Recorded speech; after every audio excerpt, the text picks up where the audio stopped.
Welcome to the RareFaith podcast, where the solution to every problem is only an idea away, and where the same activity with just a little more awareness always yields better results. Award-winning best-selling author Leslie Householder brings some of her best information to this inspiring series of life-changing episodes that you won't want to miss. Show notes for this episode can be found at ararekindoffaith.com.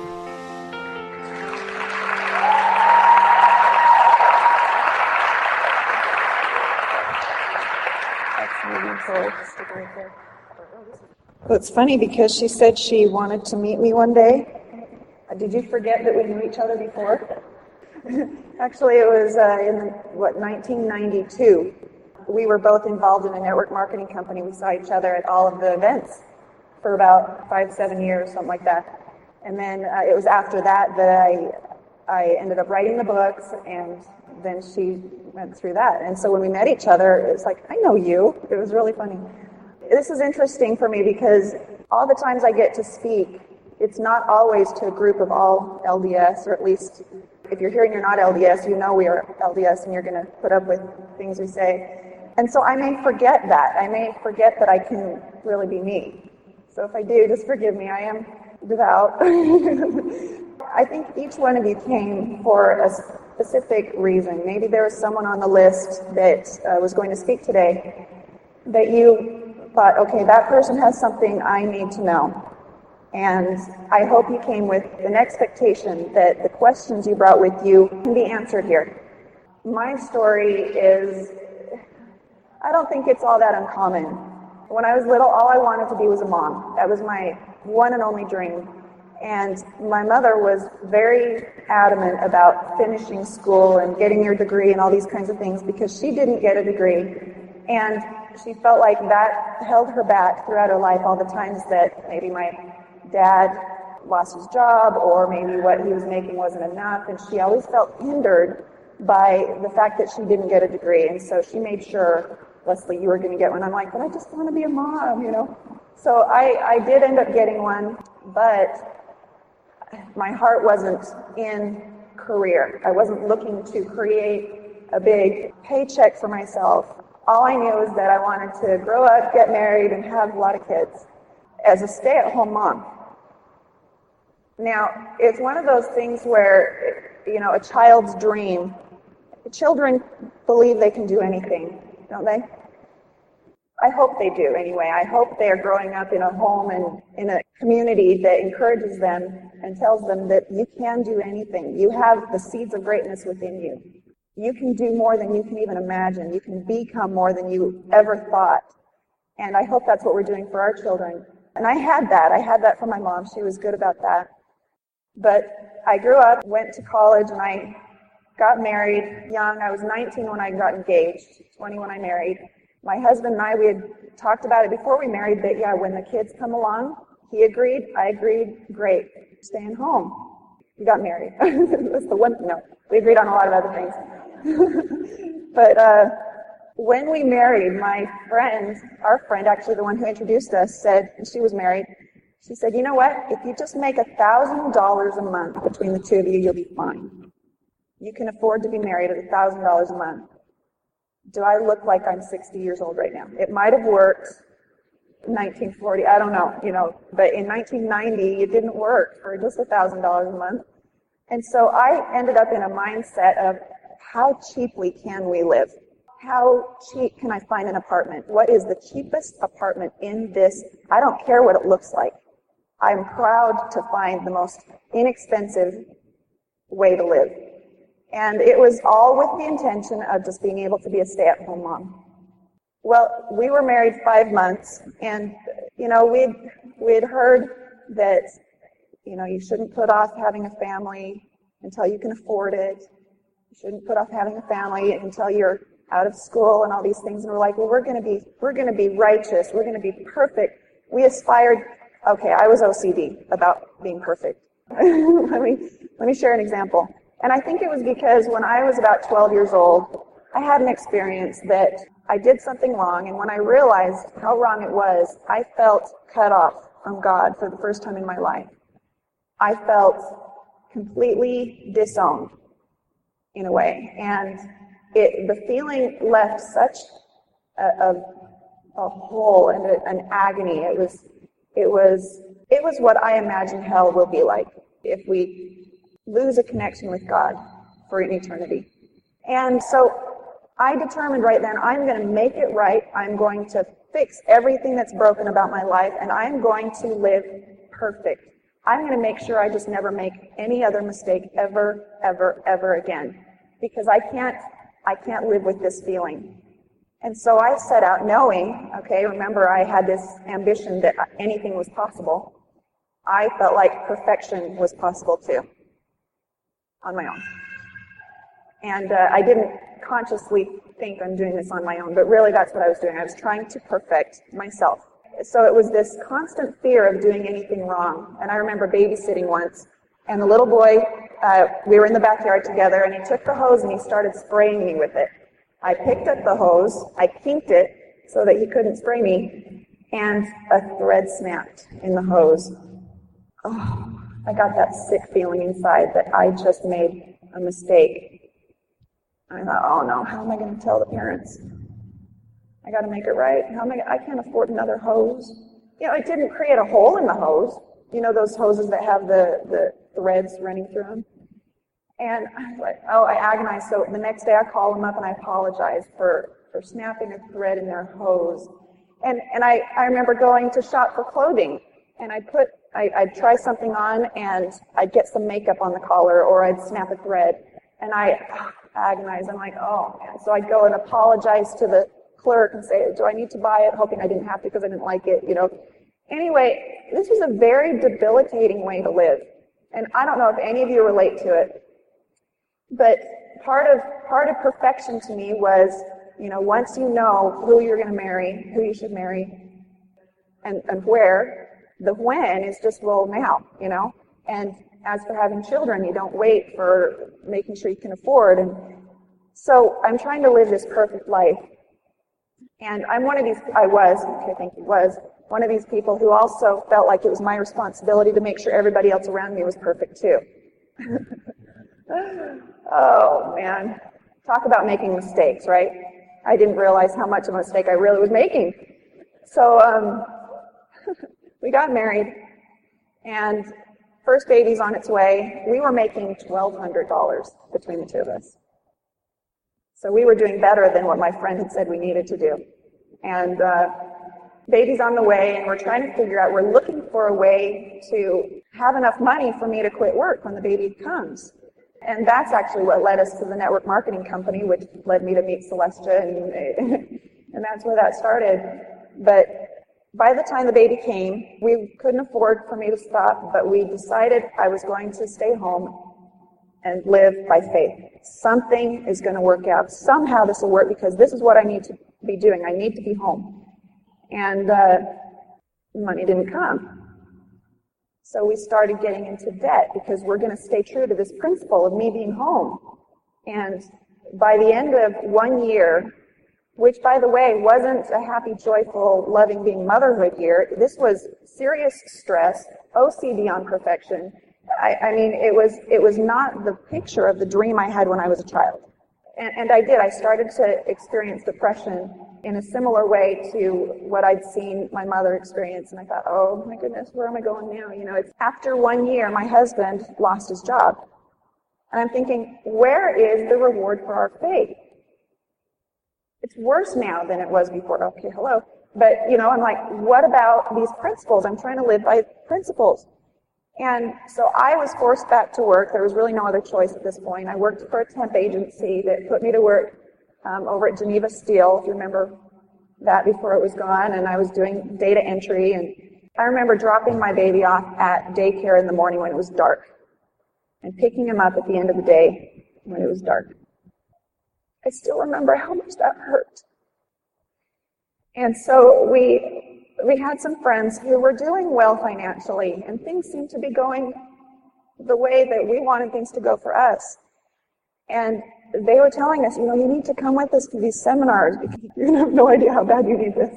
But they'd invite us to come to these seminars that were teaching us about Principles of prosperity, things like dream big, you can do it. And I'm like, I've heard that all my life, Things like think positive. I was having a hard time doing that. I was having a really hard time doing that because of what the circumstances were in my life. But we started attending, and actually every time I went, I came away from them feeling like, okay, yeah, there is a way, there's got to be a way. And I know we can find it, we can figure this out. And really every time I went to these seminars, I felt in my spirit that I was on the right track, that I was really seeking answers that were slow in coming. Or I'd think I get it, just think positive. And I'd go home and that would last this long, and then, and so I'd go back to the next one just to give me another pick-me-up. And over a 7-year span, we attended more than 100 seminars. Most of our debt was travel expenses and seminar tickets. And we were literally eating ramen and these kinds of things. And remember how I was so proud of how cheaply I could live? Grocery bill came last. And I know what it's like to go home and have the cupboards empty except for condiments. Condiments just never go away as quickly as the rest of it. You know what I'm talking about? There's never a shortage of mustard. But, what are you going to do with that? So, trying to make a long story short, my depression went deep. And some of you have heard this story. It got to the point where I was so on edge about money and literally started to question the existence of God for the first time in my entire life. Haven't I done my best to be perfect? What have I done that I would be so abandoned? What have I done? If I knew what I'd done, I'd fix it, right? So along comes another seminar, and I said, Trevin, this is the last one I'm going to.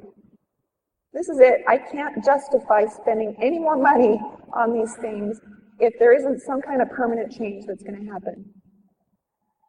So I went, and actually I was there, and the speaker was explaining, this was one of the first seminars we'd been to that wasn't, you can do it, and all this kind of stuff. It was, you know what, this is how life works. It was a presentation of the simple truths connected to prosperity.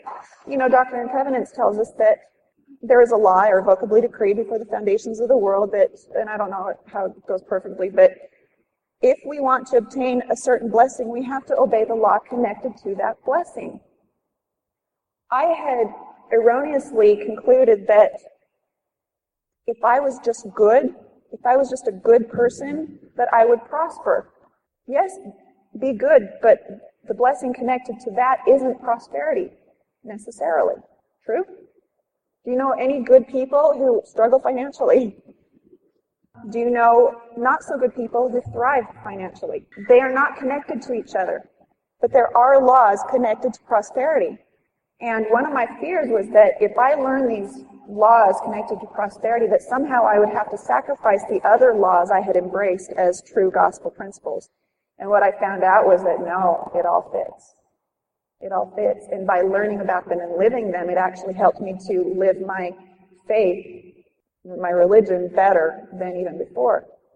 And consciously I had this concept that if I just had more money, just think of how much more good I could do. I had to wrestle with the money is evil issue.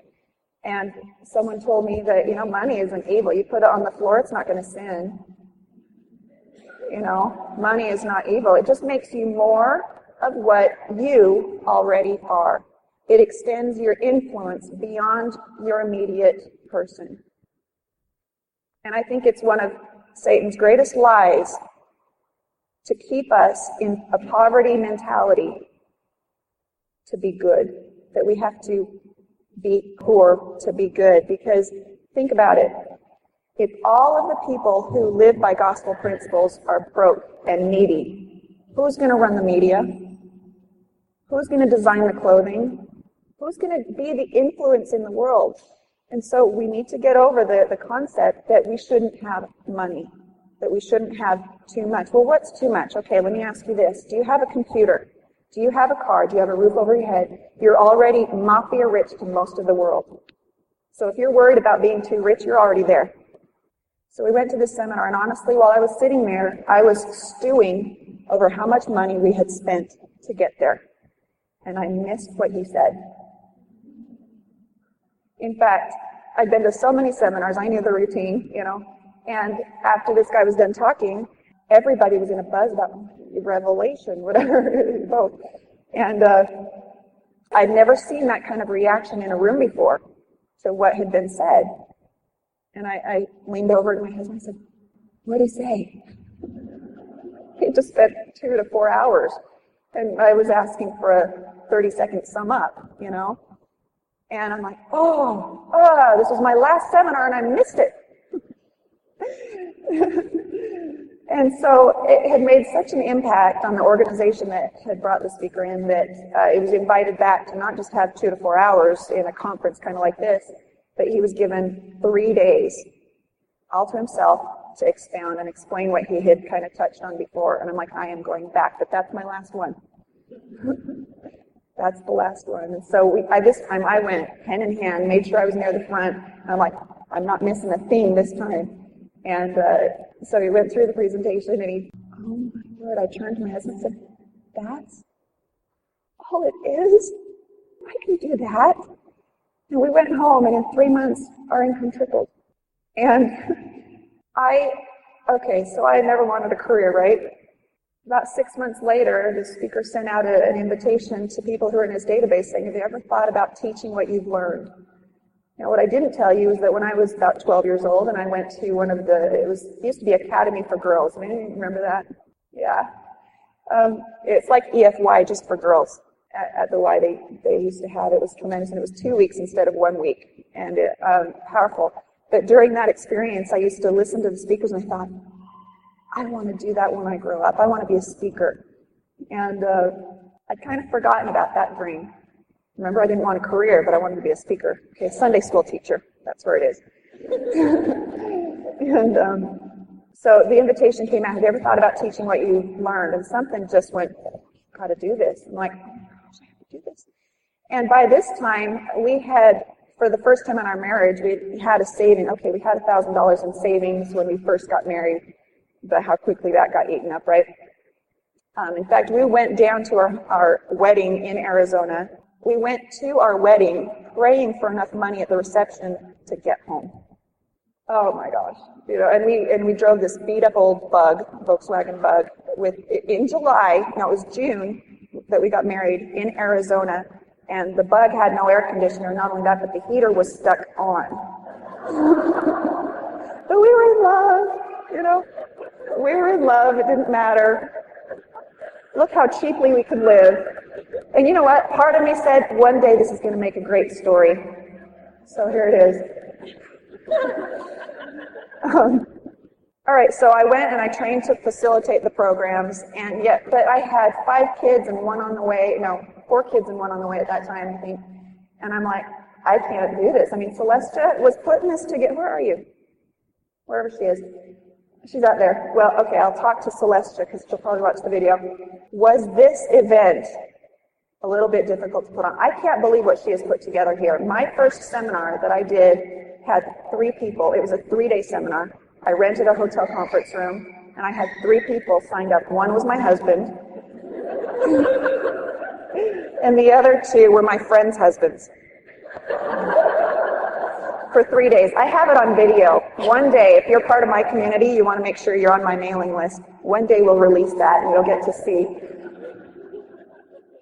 It's fun. So I applaud Celestia for what she's done here. It's tremendous. I'm like jealous. So I thought, I can't keep doing these seminars. They just take the living life out of you.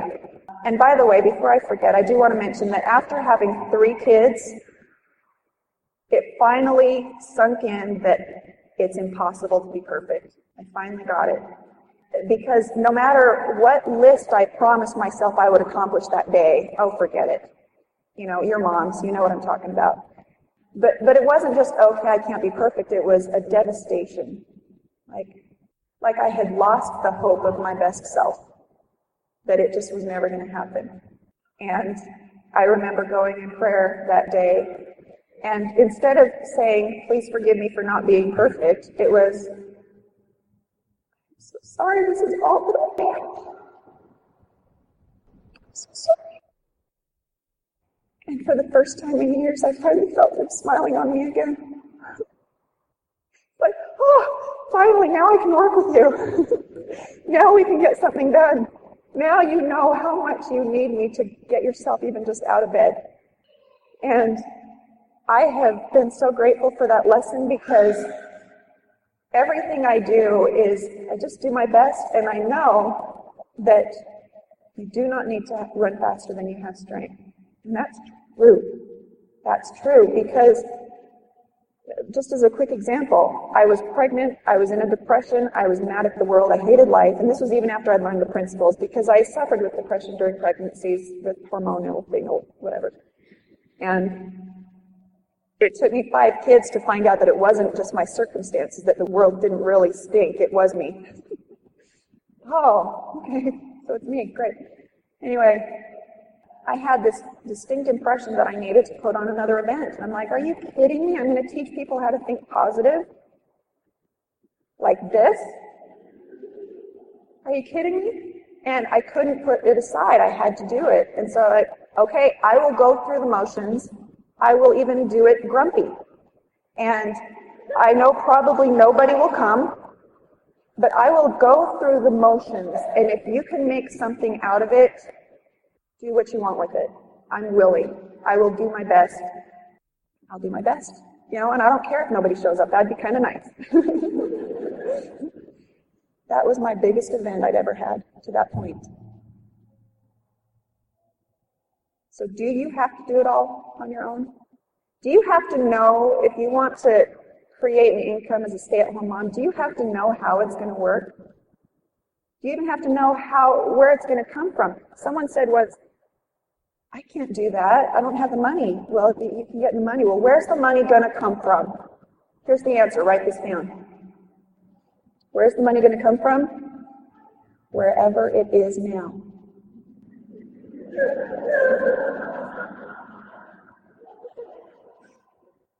Now, let me just throw out some ideas for you. And by the way, time is short. I would love to spend 3 days with you and explain the laws that I learned. There's so much on my website that's free.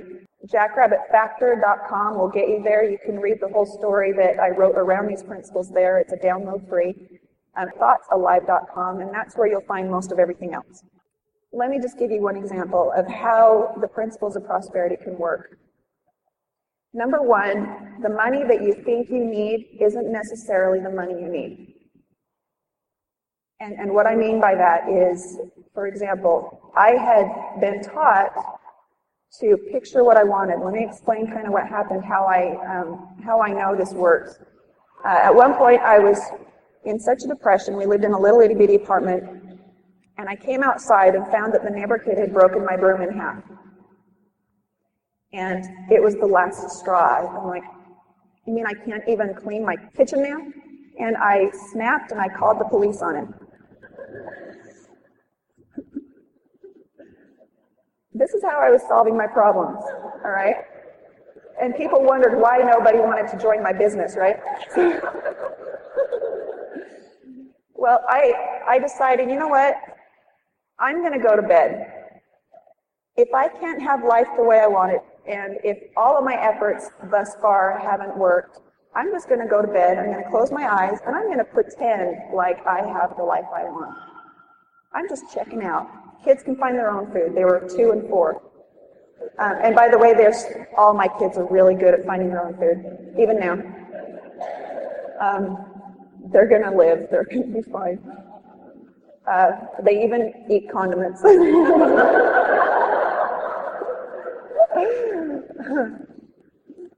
Those little packets of ketchup are so exciting to them. They just, can I have one? All right. Anyway, so I went there and I closed my eyes, and you know what I was thinking? I remembered all the speakers that had said, picture what you want, dream big. And I thought, fine, I will. You know, I'll show them. They've got all my money. I went to their seminar. And so I laid there, closed my eyes, and I imagined myself in a home of my own. I imagined a place where the kids could run around inside the house and go this way and come out that way. Our apartment didn't have, it was all dead ends.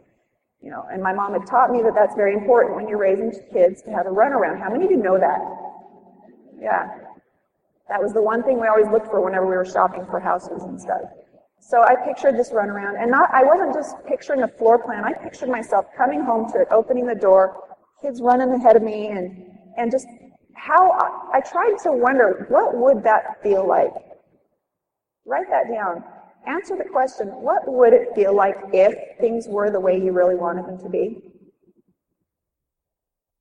If you can answer that question, you've got the key here, because a year later, we were living that experience, and I didn't even know what I had done.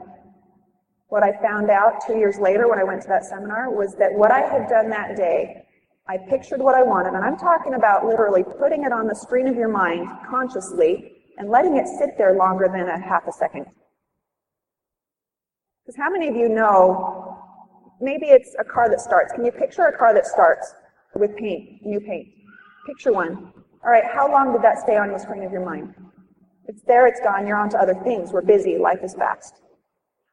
But it's stopping long enough to put an image on the screen of your mind and let it sit there long enough to help you answer the question, what would it feel like if I came home and had that car, right?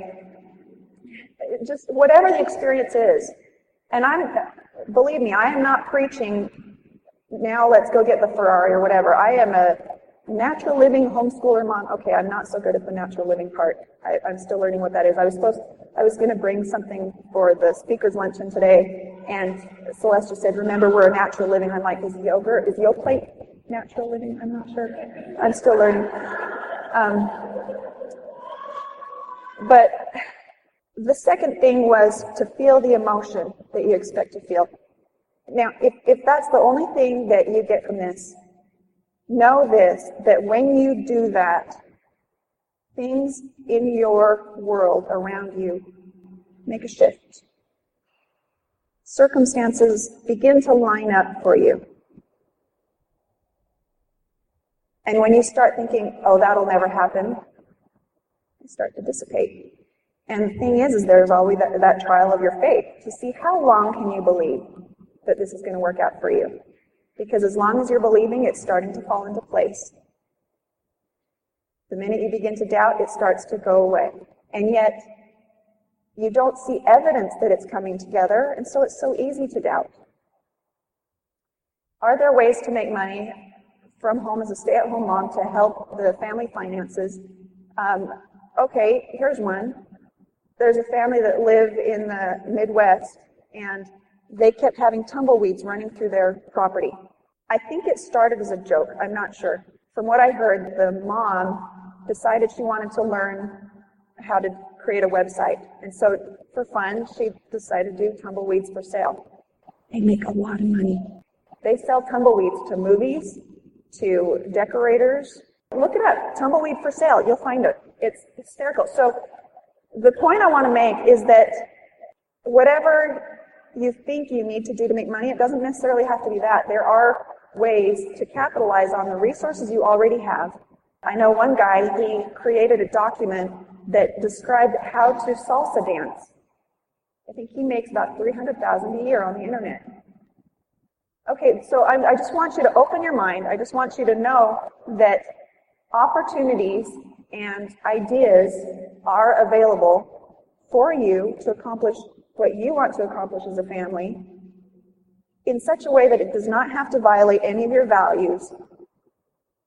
And I tell you, when your kids start seeing you become a producer, look up, okay, here's another conflict I had, is that, well, I'm not supposed to work, I'm just supposed to raise my kids. And then I read the scripture, and I don't have it memorized, so look this one up. The one that says about a virtuous woman, her price is above rubies. Read all the things that woman does. A virtuous woman, she's considering real estate. She's buying and selling things in the market. She's doing all these things. And when I read that, I'm like, okay, I'm not going to go to hell if I make a little money for the family. All right, I was so worried about that. But so here's how to tune into those new ideas. If you imagine a radio in this room, and I turn it on, and I hear music, if it's tuned into a certain station, and I hear music, did the radio create the music? No. Okay.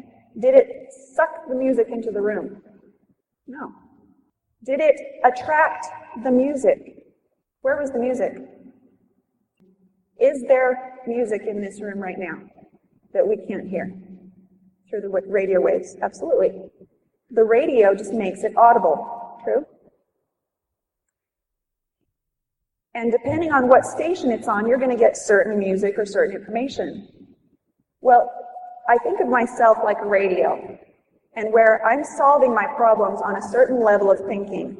I didn't tell you this, but about a year later, I came home and found that someone had broken into my house. Okay, it wasn't broken into, it wasn't locked, but they had been in my house, and my cookie dough had been stolen. It was crumbled out the front door. I called the police on the 5-year-old who stole my cookie dough. All right, so I'm still solving my problems at the same level of thinking. And this was after we moved to the home. You know why I was still thinking at that level? Because I had done some things in the way I was thinking to change our circumstances.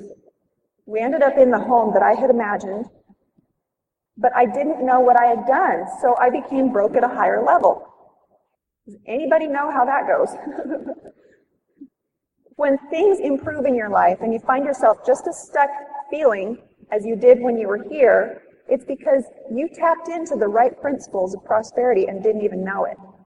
So the cool thing is that now we can know what they are and do it on purpose. It's amazing to me. It's amazing to me what I believe is a part of our God-given abilities to become co-creator with God in creating the life that is possible for us. Aren't we here to become all that we can be? It's learning how to create. Think about this. You know that other scripture that says, whatever principles and intelligence we attain in this life will be so much to our advantage in the life to come. If we can learn how to be co-creators with God, that through our faith can manifest whatever we want here in this life, using our thoughts and our faith and learning to instead pray for what we want, all the while picturing the disaster that will happen if we don't get what we're praying for. Okay, that doesn't work. Pray for what you want and picture it. He's not asking much. Picture it. Feel grateful for it now. Gratitude is one of the most powerful, powerful ways to be connected with this power of creation that God has given us. Try that. Try picturing what you want and feeling the gratitude for it as if you already have it, because, you know, in the eternal scheme of things, there is no time and space. All things are before God at the same time. It's just linear to us here on earth, but you can be grateful for something before it's yours as if it's yours. That's true faith. That's the true faith. So, I know it works. It works. It's not in conflict to anything that I've ever been taught in the church. And with the radio, if the broadcast you're getting, the ideas that your mind kind of stays on is that when things go wrong, call the cops, you know. That's my broadcast at the time. In order for me to tap into the thought that would solve the problems in our family, in order to tap into that inspiration, I had to tune my dial to a better frequency. The solutions to every one of our problems exist. They're just an idea away. Whatever challenge you're facing, do you believe that the solution to that problem could literally be just one idea away? Where do you get that idea? You pray for the idea, all the while picturing the disaster that you're trying to overcome? You're wondering why you're not getting answers to the prayers. Well, try it this way. You tune yourself into a higher frequency of thought. We're approaching God's thoughts is what we're trying to do. Einstein, he says, I want to know God's thoughts. The rest are details. So we tune ourselves to a higher frequency by picturing the way we want things to look about our life, and allowing ourselves to feel it as though we already have. Because on a subconscious level, our subconscious mind cannot tell the difference between an experience that is real or imagined. And it's our subconscious mind that's causing the results in our life to be the way they are. We might consciously decide, I'm going to lose 20 pounds, and subconsciously it's saying, but I'm safe here. So you might manipulate things to be a certain way for a time, but your subconscious mind is saying, it's my job to keep your heart beating, to keep you breathing through the night, and to keep you safe, and you're safer here. So this is kind of the general idea of it all. And the emotion that I'm talking about that starts the creative process, the emotion is the key piece of it. And it doesn't matter if it's good emotion or negative emotion. It's whatever's strongest. So watch what you're emotional about. Thank you.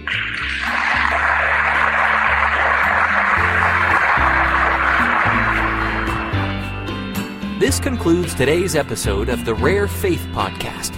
You've been listening to Leslie Householder, author of The Jackrabbit Factor, Portal to Genius, and Hidden Treasures, Heaven's Astonishing Help with Your Money Matters. All 3 books can be downloaded free at rarekindoffaith.com. So tell your friends and join Leslie again next time as she goes even deeper into the principles that will help you change your life.